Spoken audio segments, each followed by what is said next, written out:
ನೋಡು ಕಿಟ್ಟು, ಚೆನ್ನಾಗಿ ಓದ್ಕೋಬೇಕು. ಈ ಸಲ ಎಕ್ಸಾಮಲ್ಲಿ ಪಾಸ್ ಆಗದೆ ಇದ್ರೆ ನೆಕ್ಸ್ಟ್ ಕ್ಲಾಸ್ಗೆ ಪ್ರಮೋಟ್ ಮಾಡಲ್ಲ ಅಂತ ಪ್ರಿನ್ಸಿಪಲ್ ಹೇಳ್ತಾ ಇದ್ದಾರೆ. ಓಕೆನಾ? ಕಿಟ್ಟು ಖಂಡಿತ ಪಾಸ್ ಆಗ್ತಾನೆ ಅಣ್ಣ. ಇವನು ಪಾಸ್ ಆಗೋದು, ಓಡೋಗಿರೋ ನಿನ್ ಗಂಡ ವಾಪಸ್ ಬರೋದು ಈ ಜನ್ಮದಲ್ಲಿ ಸಾಧ್ಯ ಇಲ್ಲ. ಕೇಳಿಲಿ, ನನ್ ಗಂಡ ನನ್ ಮಗ ಅಂದ್ರೆ ನಿನ್ಗೆ ಯಾಕತ್ತೆ ಅಷ್ಟ್ ಕೇಳು? ನಿಜ ಹೇಳಿದ್ರೆ ನಿಷ್ಠುರವಾಗೇ ಇರುತ್ತೆ ಕಣೆ. ನಿನ್ ಮಗ ಯಾವತ್ತಾದ್ರೂ ಪುಸ್ತಕ ಇಟ್ಕೊಂಡು ಓದಿದಾನ ಪರೀಕ್ಷೆಲ್ ಪಾಸ್ ಆಗಕ್ಕೆ?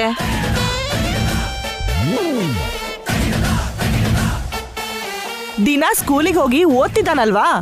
ಸ್ಕೂಲಲ್ಲಿ ಮಾತ್ರ ಅಲ್ಲ, ಮನೇಲೂ ಓದ್ಬೇಕು. ಈ ರಾಕಿ ಅನು ಕೀರ್ತಿ ನೋಡಿ ನಿನ್ ಮಗ ಬುದ್ಧಿ ಕಲಿಬೇಕು.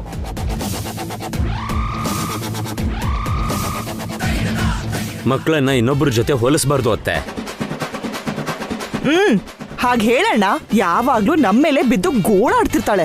ಹೌದು ಕಣೆ, ನಿಮ್ಮನ್ನ ಆಡ್ಕೊಳ್ಳೋದ್ ಬಿಟ್ಟು ನನಗ್ ಬೇರೆ ಏನು ಕೆಲ್ಸ ಇಲ್ಲ. ಅಬ್ಬಬ್ಬಬ್ಬಾ, ಬೆಳಿಗ್ಗೆನೆ ಶುರು ಹಚ್ಕೊಂಡ್ರೆ ನೀವಿಬ್ರು ಸ್ವಲ್ಪ ಹೊತ್ತು ನೆಮ್ಮದಿಯಾಗಿರಕ್ಕಾಗಲ್ವಾ? ನೋಡು ದೊಡ್ಡಮ್ಮ, ಅತ್ತೆ ನನ್ ಗಂಡನ್ನ ನನ್ ಮಗನ್ನ ಬೈತಿದ್ದಾಳೆ. ನೀವು ಸರಿಯಾಗಿದ್ರೆ ನಾನ್ ಯಾಕೆ ಬೈತೀನಿ? ಅವ್ರು ಹೆಂಗಿದ್ರೆ ನಿನಗೇನತ್ಗೆ? ನಿನ್ ಕೆಲ್ಸ ನೀನ್ ನೋಡ್ಕೋ. ರಾಕಿ, ಅನು, ಕೀರ್ತಿ, ಕಿಟ್ಟು, ನಿಮ್ಮ ಹೋಮ್ವರ್ಕ್ನ ಕಂಪ್ಲೀಟ್ ಮಾಡಿದ್ರಾ? ಮಾಡಿದ್ದೀವಿ ಡ್ಯಾಡಿ. ಮಾಡಿದ್ದೀನಿ ಮಾವ. ಬಾಬಾ, ಕನ್ನಡ ಟೀಚರು ಪೋಯಮ್ ಕಲ್ತ್ಕೊಂಬ ಅಂತ ಹೇಳಿದ್ರಲ್ಲ, ಕಲ್ತ್ಕೊಂಬಂದ್ಯಾ ಬಾಬಾ? ರಾತ್ರಿ ವಿಷಯನ್ ಮರ್ತು ಮಲ್ಕೊಂಬಿಟ್ನಲ್ಲ, ಈಗೇನ್ ಮಾಡ್ಲಿ? ಪದ್ಯ ಒಪ್ಸಿಲ್ಲ ಅಂದ್ರೆ ಮಿಸ್ ಬೈತ್ ಪನಿಷ್ಮೆಂಟ್ ಕೊಡ್ತಾರೆ. ಏನ್ ಮಾಡ್ಲಿ?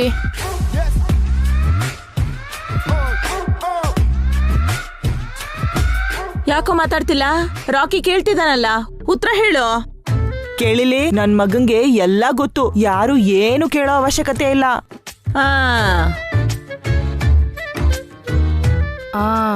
ಹೊಟ್ಟೆ ನೋವಂತ ಹೇಳಿ ಇವತ್ತು ರಜಾ ಹಾಕ್ತೀನಿ. ಇದೇ ಕರೆಕ್ಟ್. ಹೊಟ್ಟೆ ನೋವಮ್ಮ, ಹೊಟ್ಟೆ ನೋವಮ್ಮ, ಹೊಟ್ಟೆ ನೋವು. ಕಿಟ್ಟು, ಅಮ್ಮ ಹೊಟ್ಟೆ ನೋವು. ಏನಾಯ್ತು ಕಿಟ್ಟು? ಅಮ್ಮ, ಹೊಟ್ಟೆ ನೋವ್ತಾ ಇದೆ. ಏನಾಯ್ತು ಕಿಟ್ಟು? ಹೊಟ್ಟೆ ನೋವು. ಕಿಟ್ಟು, ಏನಾಯ್ತು? ಹೊಟ್ಟೆ ನೋವು. ಅಬ್ಬಾ, ಇಷ್ಟೊತ್ ತನಕ ಗುಂಡ್ಕಲ್ ತರ ಚೆನ್ನಾಗೇ ಇದೆಯಲ್ಲೋ, ಇದ್ದಕ್ಕಿದ್ದಂಗೆ ಮೊಟ್ಟೆ ಇಡೋ ಕೋಳಿ ತರ ಯಾಕೆ ಹಂಗ್ ಕಿರ್ಚಾಡ್ತಿದ್ಯಾ? ನೋವೇನದು ಕೇಳ್ಬಿಟ್ ಬರುತ್ತಾ? ನನ್ ಮಗ ಹೊಟ್ಟೆ ನೋವಿಂದ ಬಳಲ್ತಾ ಇದ್ರೆ ಪ್ರಶ್ನೆ ಮೇಲೆ ಪ್ರಶ್ನೆ ಕೇಳ್ತಿದ್ಯಲ್ಲ. ಪಾವನಿ, ಮನೇಲಿ ಸ್ಟಮಕ್ ಪೇನ್ ಟ್ಯಾಬ್ಲೆಟ್ ಇದೆಯಲ್ಲ, ಏನಾಗಲ್ಲಪ್ಪ, ಕಮ್ಮಿ ಆಗುತ್ತೆ ಬಿಡು. ನಂದಿನಿ, ಒಂದ್ಸಲ ಹೋಗಿ ಕಿಟ್ಟು ನೋಡು. ಕಿಟ್ಟು ಎಲ್ಲಿ? ಇಲ್ಲ, ಏನೋ ಕೈಗೆ ಸಿಕ್ಕಿದ್ದೆಲ್ಲ ತಿಂದಿರ್ತಾನೆ. ತಿಂದಿರೋದರಗದೆ ಹೊಟ್ಟೆ ನೋವು ಬಂದಿರುತ್ತೆ. ನೀನ್ ಸ್ವಲ್ಪ ಹೊತ್ತು ಸುಮ್ಮನೆ ಇರ್ತೀಯ ಅದಕ್ಕೆ? Kittu, it's okay. ಏನು ಅಂದ್ರೆ ಮನೇಲಿ ಹೊಟ್ಟೆ ನೋವು ಮಾತ್ರ ಇಲ್ಲ ರೀ.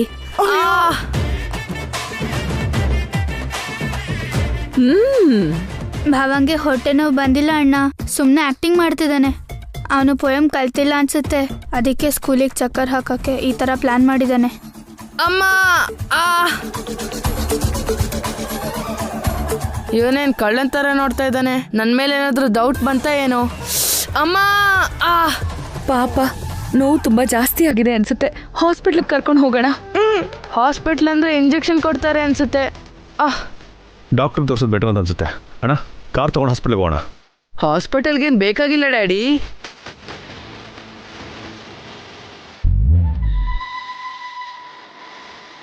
ಹೊಟ್ಟೆ ನೋವು ಕಡಿಮೆ ಆಗೋದಿಕ್ಕೆ ಮಮ್ಮಿ ಒಳ್ಳೆ ಕಷಾಯ ಮಾಡ್ಕೊಡ್ತಾರಲ್ಲ, ಬಾವನ್ಗೆ ಅದನ್ನ ಕುಡ್ಸಿದ್ರೆ ಹೊಟ್ಟೆ ನೋವೆಲ್ಲ ತಕ್ಷಣ ಕಡಿಮೆ ಆಗುತ್ತೆ.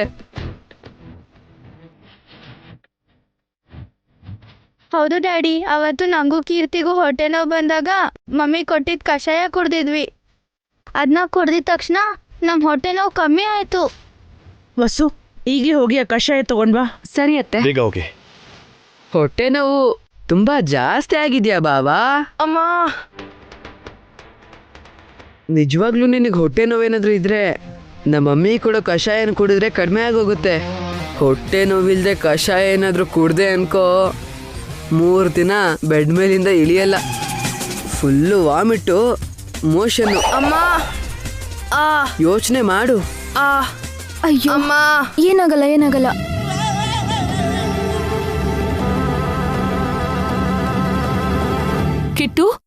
ಕಷಾಯ ಕುಡಿ. ಕುಡಿ. ಆಹಾ ಬೇಡ. ಹಾ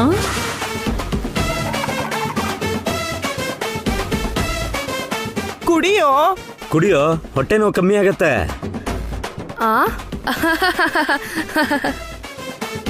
ಆಲ್ರೆಡಿ ಹೊಟ್ಟೆ ನೋವು ಕಮ್ಮಿ ಆಯ್ತು.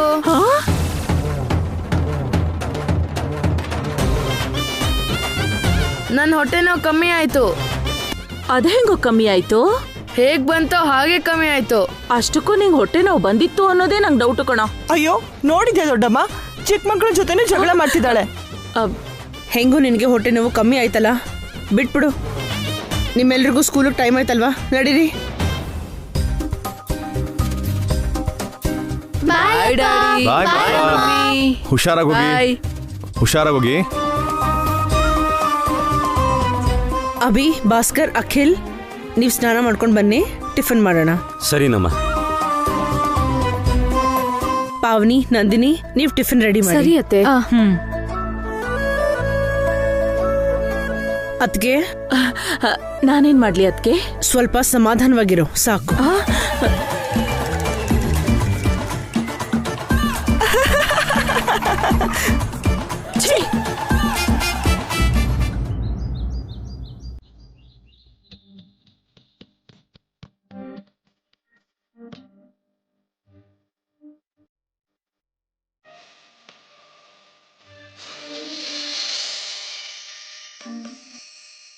ಅಖಿಲ್, ಎಲ್ಗೂ ಹೊರಟಿದ್ಯಾ ಅನ್ಸತ್ತೆ? ಆಫೀಸ್ ಗಣ, ಇವತ್ತಿಂದ ನಾನು ಕೂಡ ನಿಮ್ಮ ಜೊತೆ ಆಫೀಸಿಗೆ ಬಂದು ಇವೆಂಟ್ ವರ್ಕ್ಸ್ ಮಾಡ್ತೀನಿ. ನೀನ್ ಈಗಿನ್ನೂ ಹುಷಾರಾಗ್ತಿದ್ಯಲ್ವಾ ಅಖಿಲ್? ಆಗ್ಲೇ ಆಫೀಸ್ಗೆ ಯಾಕೆ? ಹೌದು ಅಖಿಲ್, ಇನ್ನು ಸ್ವಲ್ಪ ದಿನ ಮನೇಲೇ ಇದ್ದು ರೆಸ್ಟ್ ತಗೋ. 4 ತಿಂಗಳು ರೆಸ್ಟಲ್ಲೇ ಇದ್ನಲ್ಲ ಅತ್ತಿಗೆ, ಬೋರ್ ಆಗ್ತಾ ಇದೆ. ಇನ್ನು ಮನೇಲೇ ಇದ್ರೆ ನಾನು ಓದಿರೋದು, ನಾನು ಕಲ್ತಿರೋ ಕೆಲಸ ಎಲ್ಲ ಮರ್ತ್ಬಿಡ್ತೀನಿ ಅನ್ಸುತ್ತೆ. ಸರಿ ಅಖಿಲ್, ನೀನು ಆಫೀಸ್ಗೆ ಹೋಗು, ಅಣ್ಣಂದಿರಿಗೆ ಹೆಲ್ಪ್ ಮಾಡು. ಅಲ್ಲಿ ನೋಡು, ಮೇಯ್ತಾ ಕೂತಿದ್ದಾಳಲ್ಲ, ಅವಳನ್ನು ಆಫೀಸ್ ಕರ್ಕೊಂಡು ಹೋಗಿ ಯಾವ್ದಾದ್ರೂ ಒಂದು ಸ್ವೀಪರ್ ಕೆಲ್ಸ ಕೊಡಿ. ಮನೇಲಿದ್ರೆ ಎಲ್ರ ಮೇಲೂ ಬಾಯಿಗೆ ಬಂದಾಗ ಮಾತಾಡ್ತಿರ್ತಾಳೆ. ಕೇಳಿಲಿ, ಸ್ವೀಪರ್ ಆಗಿ ಕೆಲ್ಸ ಮಾಡೋ ಕರ್ಮ ನನಗೇನಿದೆ? ಹೇಳ್ಬೇಕು ಅಂತ ಅಂದ್ರೆ ನನ್ಗಿಂತಲೂ ಮುಂಚೆ ನೀನ್ ಈ ಮನೆಯಲ್ಲಿ ಖಾಲಿ ಬಿದ್ದಿದ್ಯಾ. ನೀನೇ ಆಫೀಸ್ಗೆ ಹೋಗಿ ಆ ಕೆಲ್ಸ ಮಾಡು. ನೀವಿಬ್ರು ಆಫೀಸ್ಗೆ ಹೋಗೋ ಅವಶ್ಯಕತೆ ಇಲ್ಲ, ಜಗಳ ಆಡ್ಬೇಡಿ.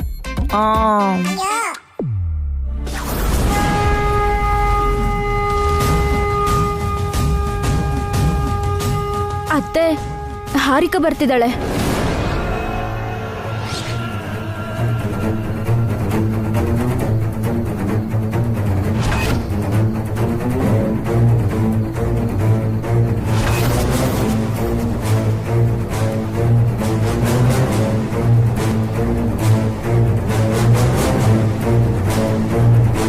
ನಿನ್ ಮುಖ ನಮಗ್ ತೋರಿಸ್ಬೇಡ ಅಂತ ಹೇಳಿದ್ವಲ್ಲ, ಮತ್ತೆ ಯಾವ ಮುಖ ಇಟ್ಕೊಂಡ್ ಬಂದಿದ್ಯಾ ಹಾರಿಕಾ?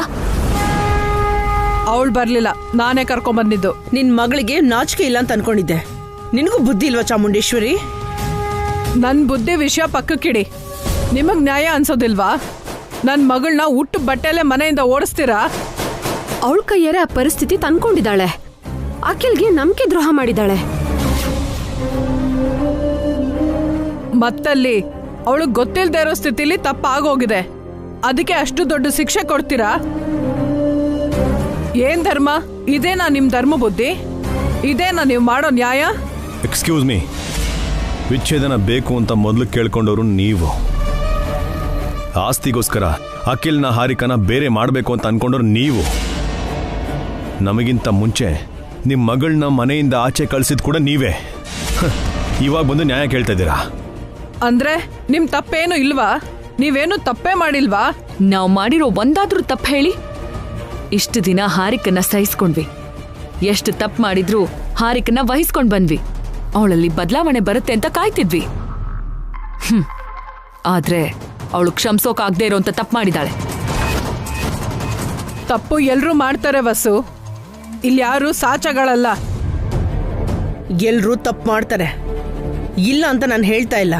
ಆದ್ರೆ ಮಾಡಿರೋ ತಪ್ಪು ತಿದ್ಕೊಳ್ಳೋದು ಬಿಟ್ಟು ಆ ತಪ್ಪನ್ನ ಮುಚ್ಚಿಟ್ಟು ಮತ್ತೊಂದು ತಪ್ಪು ಮಾಡೋದು, ತಪ್ಪಿನ ಮೇಲೆ ತಪ್ಪು ಮಾಡೋದು, ಹಿಂಗೆ ಎಷ್ಟು ಜನ ಮಾಡ್ತಾರೆ. ನಿಮ್ಮ ಮಗಳು ಅಂಥ ತಪ್ಪೇ ಮಾಡಿರೋದು. ನನಗೆ, ನನ್ನ ಫ್ಯಾಮಿಲಿಗೆ ಮೋಸ ಮಾಡಿದ್ದಾಳೆ. ಅದಕ್ಕೆ ವಿಚ್ಛೇದನ ಕೊಟ್ಟು ಮನೆ ಕಳಿಸಿದ್ದೀನಿ. ಕಳಿಸ್ಬಿಟ್ರೆ ಸರಿ ಹೋಗುತ್ತಾ? ಜೀವನಾಂಶ ಕೊಡಲ್ವಾ? ಜೀವನಾಂಶ ಯಾಕೆ ಕೊಡಬೇಕು? ಜೀವನಾಂಶ ಕೇಳೋ ಹಕ್ಕು ನಿಮ್ಗಿಲ್ಲ. ಯಾಕಿಲ್ಲ? ನನ್ನ ಬೇಬಿ ಇಷ್ಟು ದಿನ ಈ ಮನೆಯಲ್ಲಿ ಕೆಲಸ ಮಾಡಿಲ್ವಾ? ಏನ್ ಕೆಲಸ ಮಾಡಿದಾಳೆ? ಒಂದು ದಿನ ಆದ್ರೂ ಅಡ್ಗೆ ಮಾಡಿದಾಳ? ಮನೆ ಒರೆಸಿದಾಳ? ಬಟ್ಟೆ ಒಗ್ದಿದ್ದಾಳ? ಪಾತ್ರೆ ತೊಳೆದಿದ್ದಾಳ? ಕಡೆ ಪಕ್ಷ ಕಟ್ಕೊಂಡಿರೋ ಗಂಡನ್ಗಾದ್ರೂ ಸೇವೆ ಮಾಡಿದಾಳ? ಅವಳಿಂದಲೇ ಅಖಿಲ್ಗೆ ಕಾಲ್ ಹೋಗಿದ್ದು. ವೀಲ್ ಚೇರಲ್ಲಿದ್ದಿದ್ದ ಅಖಿಲ್ನ ಹಾರಿಕಾ ನೋಡ್ಕೊಳ್ಳೇ ಇಲ್ಲ. ಆಸ್ತಿ ಮೇಲಿರೋ ಆಸೆ ಬಿಟ್ರೆ ಅವಳಿಗೆ ಮನುಷ್ಯರ ಮೇಲೆ ಪ್ರೀತಿನೇ ಇಲ್ಲ. ಅಖಿಲ್ನ ಚೆನ್ನಾಗಿ ನೋಡ್ಕೊಳ್ಳೋದು ಬಿಟ್ಟು ಜಾಬ್ ಮಾಡ್ತೀನಿ ಅಂತ ಹೋಗಿ ಅಲ್ಲಿ ಯಾವನ ಜೊತೆ ಅಫೇರ್ ಇಟ್ಕೊಂಡು ಕಂಪ್ನಿ ಸೀಕ್ರೆಟ್ನೆಲ್ಲ ಹೊರಗಾಕಿದ್ದಾಳೆ. ಮನೆ ಮರ್ಯಾದೆನೆಲ್ಲ ಬೀದಿ ತಂದಿದ್ದಾಳೆ. ಅಂತವಳನ್ನ ಹೇಗೆ ಕ್ಷಮಿಸು ಅಂತ್ಯ ಚಾಮುಂಡೇಶ್ವರಿ? ನೀನ್ ನಮ್ಮ ಜಾಗದಲ್ಲಿ ಇದ್ದಿದ್ರೆ ಕ್ಷಮಿಸ್ತಿದ್ಯಾ? ನಾನೇನಾದ್ರೂ ನಿಮ್ ಜಾಗದಲ್ಲಿ ಇದ್ದಿದ್ರೆ ಉಟ್ಟು ಬಟ್ಟೆಲಿ ಕಳಿಸ್ತಾ ಇರ್ಲಿಲ್ಲ. ಗಂಡ ಹೆಂಡತಿ ಬೇರೆ ಆದ್ಮೇಲೆ ಜೀವನಾಂಶ ಕೊಡೋದು ಧರ್ಮ. ಹೆಂಡತಿಯಾಗಿ ಅವಳು ಜವಾಬ್ದಾರಿ ನಿಭಾಯಿಸಿದ್ರೆ ಜೀವನಾಂಶ ಕೊಡೋದು ಧರ್ಮ. ಆದ್ರೆ ಹಾರಿಕಾ ಯಾವತ್ತೂ ಜವಾಬ್ದಾರಿಯಿಂದ ಇರ್ಲಿಲ್ಲ. ಆ ಕಾರಣ ಕೊಟ್ಟು ನೀವು ಜೀವನಾಂಶ ಕೊಡದೆ ಅವಳ ಜೀವನಕ್ಕೆ ಒಂದ್ ದಾರಿ ತೋರಿಸ್ದೆ ನೀವು ತಪ್ಪಿಸ್ಕೊಳಕ್ ಆಗಲ್ಲ. ನಾನು ಕೋರ್ಟಲ್ಲಿ ಕೇಸ್ ಹಾಕ್ತೀನಿ.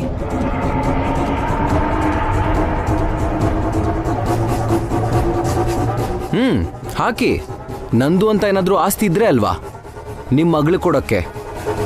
ಈ ಆಸ್ತಿ ಪೂರ್ತಿ ನಮ್ಮ ಅಣ್ಣಂದು, ನಂದು ಅಂತ ಏನೂ ಇಲ್ಲ. ಇವಾಗಿಲ್ದೇ ಇರ್ಬೋದು, ಆದ್ರೆ ಯಾವತ್ತೋ ಒಂದಿನ ಸಂಪಾದನೆ ಮಾಡ್ತಿಯಲ್ಲ, ಅವತ್ತು ನೀನ್ ಸಂಪಾದಿಸಿದ್ರಲ್ಲಿ ಅರ್ಧ ನನ್ ಬೇಬಿ ಕೊಡ್ಬೇಕು. ಹಾಗಾದ್ರೆ ನಾನು ಯಾವತ್ತೂ ಸಂಪಾದನೆ ಮಾಡಲ್ಲ. ನಮ್ಮ ಅಣ್ಣ ಅತ್ತಿಗೆರು ನನ್ನ ಜೀವನ ಪೂರ್ತಿ ಕೂರಿಸಿ ನನ್ನ ಪೋಷಣೆ ಮಾಡ್ತಾರೆ.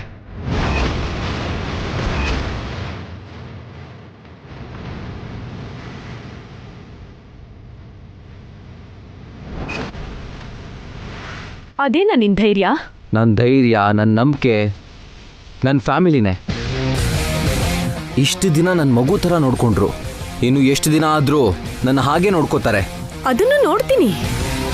ನೀನು ಎಷ್ಟು ದಿನ ದುಡ್ಡು ಸಂಪಾದನೆ ಮಾಡದೆ ಇರ್ತೀಯೋ, ಎಷ್ಟು ದಿನ ಮದುವೆ ಮಾಡ್ಕೊಳ್ದೆ ಇರ್ತೀಯೋ ನೋಡ್ತೀನಿ. ನಾನು ಮದುವೆ ಮಾಡ್ಕೊಂಡ್ರೆ ನೀನು ಅಡ್ಡ ಪಡಿಸ್ತೀಯಾ?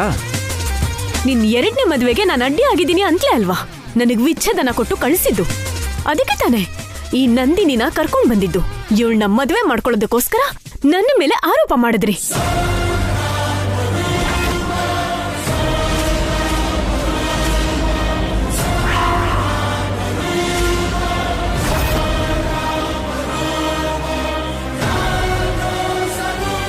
ಮಾತಿನ ಮೇಲೆ ನಿಗಾ ಇರ್ಲಿ ಹಾರಿಕಾ.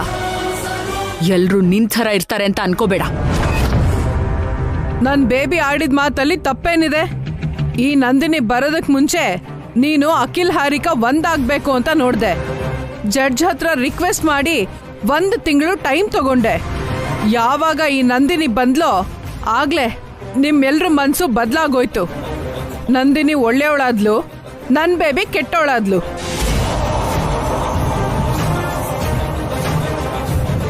ನೋಡಿ, ನನ್ನ ತಮ್ಮನ್ನ ನಿಮ್ಮ ಮಗಳು ಚೆನ್ನಾಗಿ ನೋಡ್ಕೊಳ್ದೇ ಇರೋದ್ರಿಂದನೇ ನಂದಿನಿ ಬಂದಿತ್ತು. ಅವಳು ನಮ್ಮ ರಿಲೇಟಿವ್ ಮಾತ್ರ ಅಲ್ಲ, ನರ್ಸ್ ಕೂಡ. ಅಖಿಲ್ನ ಚೆನ್ನಾಗಿ ನೋಡ್ಕೊಳ್ತಾ ಇದ್ದಾಳೆ. ಹೌದು, ತುಂಬಾ ಚೆನ್ನಾಗಿ ನೋಡ್ಕೋತಾಳೆ. ಅಖಿಲ್ನ ತನ್ನ ಬುಟ್ಟಿಗೆ ಹಾಕೊಂಡು ತುಂಬಾನೇ ಹತ್ರ ಆಗಿದ್ದಾಳೆ.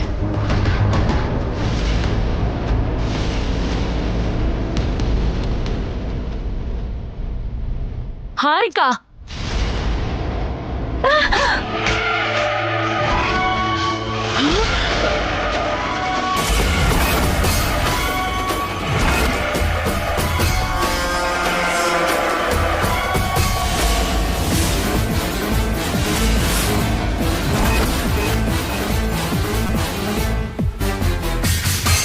ವಸುಂಧರಾ, ಇಷ್ಟಕ್ಕೂ ಹೆಣ್ಣ ನೀನು? ಬಸ್ರಿ ಹೆಣ್ಣಿನ ಮೇಲೆ ಕೈ ಮಾಡ್ತಿದ್ಯಾ? ಬಸ್ರಿ ಆಗಿರೋ ಕಾರಣಕ್ಕೆ ಬರೀ ಕಪಾಳಕ್ಕೆ ಹೊಡೆದು ಸುಮ್ಮನಾಗಿದ್ದೀವಿ. ನಿಮ್ ಬಾಯಿಗೆ ಬಂದಂಗೆಲ್ಲ ಮಾತಾಡಿದ್ರೆ ಇಲ್ಲಿ ಕೇಳಿಸ್ಕೊಂಡು ಸುಮ್ಮನಿರಕ್ಕೆ ಯಾರೂ ಇಲ್ಲ. ಇಲ್ಲಿ ಇವ್ರ ಹತ್ರ ಏನ್ ಮಾತಾಬಿ? ಆಚೆ ಕಳ್ಸು. ಮರ್ಯಾದೆಯಿಂದ ಆಚೆ ಹೋಗಿ, ಇಲ್ಲಾಂದ್ರೆ ನಿಮ್ಮನ್ನ ಕತ್ ಹಿಡಿದು ಆಚೆ ತಳ್ಳಬೇಕಾಗತ್ತೆ. ನಿನಗೆ ಬೇಕಾಗಿರೋದು ನಂದಿನಿ. ನಿನಗ್ ಸಿಕ್ಕದ್ಲಲ್ವಾ, ಅವಳಿಗೋಸ್ಕರ ಏನ್ ಬೇಕಾದ್ರೂ ಮಾಡ್ತೀಯ ನೀನು. ನಿಮ್ ಫ್ಯಾಮಿಲಿಯವರೆಲ್ಲ ಕೀಳ್ಮಟ್ಟ ಕೇಳಿದಿದ್ದೀರಾ. ನೀವು ಮನುಷ್ಯರಲ್ಲ, ಮೃಗಗಳು. ಯಾರೇ ಮೃಗ ಥರ ನಡ್ಕೊಂಡಿತ್ತು ನೀನಲ್ವಾ? ಮರ್ಯಾದೆಯಿಂದ ಆಚೆ ಹೋಗು.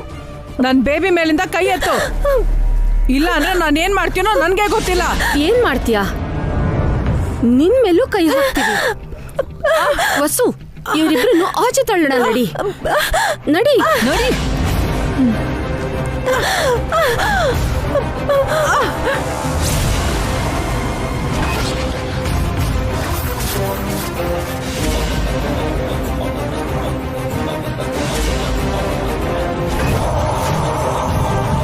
ನೀವು ಓರ್ಗಿತ್ತೀರಲ್ಲ ನರಿಗಳು, ನನ್ ಮಗಳ ಜೀವನನ ನಾಶ ಮಾಡಿದ್ದೀರಾ.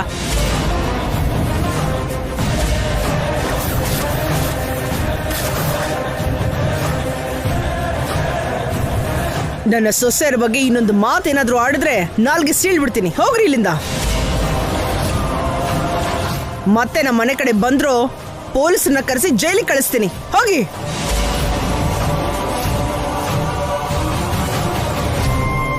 ನಡಿ ಬೇಬಿ.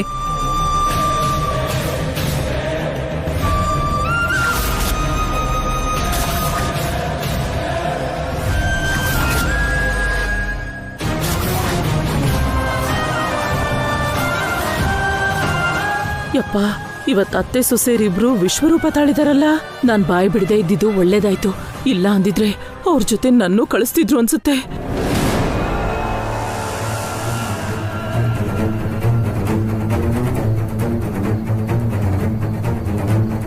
ತಾಯಿ ಮಗಳಿಗೆ ತಕ್ಕ ಶಾಸ್ತಿ ಆಯ್ತು. ಮತ್ತೆ ನಮ್ ತಂಟೆಗೆ ಬರಲ್ಲ.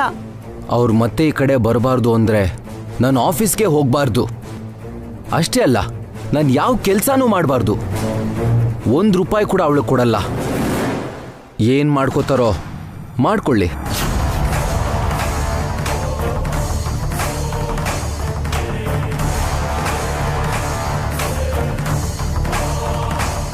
ಅವರು ಮತ್ತೆ ಇಲ್ಲಿಗೆ ಬಂದ್ರೆ ಪೊಲೀಸ್ ಕೇಸ್ ಹಾಕಬಿ. ಇಬ್ರು ಜೈಲಲ್ಲಿ ಕಂಬಿ ಎಣಿಸ್ಲಿ. ಅಷ್ಟಕ್ಕೂ ಮೊದಲು ಜಡ್ಜ್ ಅವ್ರಿಗೆ ಹೇಳಿ ಚೀಟಿಂಗ್ ಕೇಸ್ ಮೇಲೆ ಹಾರಿಕನ್ನ ಜೈಲಿಗೆ ಕಳ್ಸಿದ್ದಿದ್ರೆ ಚೆನ್ನಾಗಿರ್ತಿತ್ತು. ಮತ್ತೆ ಈಗ ಮನೆಗೆ ಬರ್ತಿರ್ಲಿಲ್ಲ.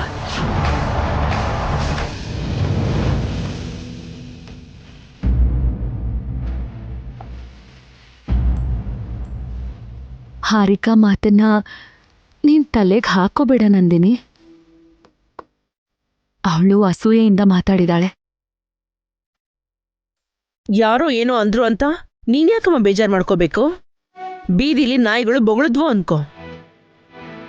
ಯಾರು ಏನೇ ಅನ್ಕೊಂಡ್ರು ನೀನೇನು ಅಂತ ನಮಗೆ ಗೊತ್ತು ನಂದಿನಿ. ಬೇಜಾರಾಗ್ಬೇಡ. ಅದಕ್ಕೆ ನಂದಿನಿ ಕರ್ಕೊಂಡು ಒಳಗೋಗಿ.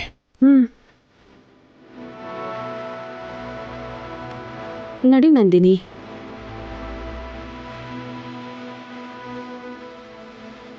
ಹಾರಿಕಾ, ಚಾಮುಂಡೇಶ್ವರಿ ಪದೇ ಪದೇ ಮನೆಗೆ ಬಂದು ಜಗಳ ಮಾಡ್ದೇ ಇರೋ ಹಾಗೆ ಏನಾದ್ರೂ ಮಾಡ್ಬೇಕು ರೀ. ನನಗನ್ಸುತ್ತೆ ಅವರು ಮತ್ತೆ ಬರಲ್ಲ ಹೊಸೋರೆ. ಬಂದರೆ ಏನು ಮಾಡಬೇಕು ಅಂತ ಅವಾಗ ಯೋಚನೆ ಮಾಡೋಣ. ಇನ್ನು ಯೋಚನೆ ಮಾಡೋಂಥದ್ದು ಏನೂ ಇಲ್ಲ ಅಭಿ. ಅಯ್ಯೋ ಪಾಪ ಅಂತ ಕರುಣೆ ತೋರಿಸಿದ್ರೆ ನಮ್ಮ ಮರ್ಯಾದೆ ಕಳೀತಾರೆ. ಮತ್ತೆ ಬಂದ್ರೆ ಜೈಲಿಗೆ ಕಳ್ಸೋಣ. ಹೌದು ಅಭಿ, ಅಪರಾಧಿಗಳು ಜೈಲಲ್ಲೇ ಇರಬೇಕು. ಮೋಸ ಮಾಡಿ ಮತ್ತೆ ನಮ್ಮನ್ನೇ ಬ್ಲ್ಯಾಕ್ ಮೇಲ್ ಮಾಡ್ತಾ ಇದ್ದಾರೆ. ಇಂಥವ್ರೆಲ್ಲ ಹಂಗೆ ಅಣ್ಣಯ್ಯ, ನಡೆಯೋಷ್ಟು ದಿನ ನಡೆಸ್ತಾರೆ. ಎದುರು ಬಿದ್ರೆ ಬಿಲ್ ಸೇರ್ಕೋತಾರೆ. ಅವ್ರ ವಿಷಯ ನಾನು ನೋಡ್ಕೊಳ್ತೀನಿ, ನೀವು ಬಿಟ್ಬಿಡಿ.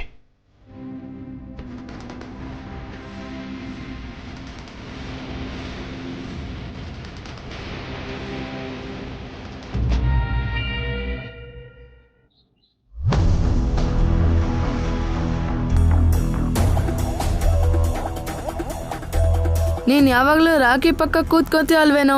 ನನ್ ಪಕ್ಕ ಯಾಕೆ ಕೂತ್ಕೊಂಡಿದ್ಯಾ? ಅವನ್ಗೂ ನಂಗೂ ಕಟ್ಟಾಗಿದೆ. ನಿನ್ನೆ ಪೊಯಮ್ ಕಲ್ತ್ಕೋ ಅಂತ ಮಿಸ್ ಹೇಳಿದ್ರಲ್ಲ, ಕಲ್ತಿದ್ಯಾ?